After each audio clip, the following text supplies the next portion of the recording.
each of which has its own attributes and degrees of alignment.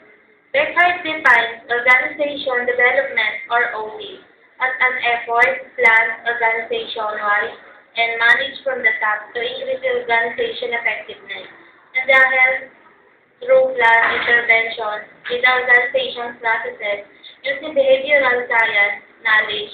The conceptual foundations of OD guide actions designed to improve both the long-term performance of the organization and the quality of working life for the individual organizational member.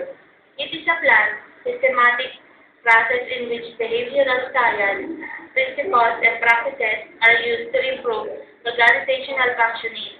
It is a process that affects the organization as a whole as well as its individual members.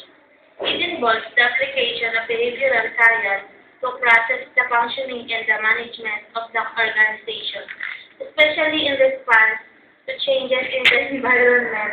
Assumption management allows proper program.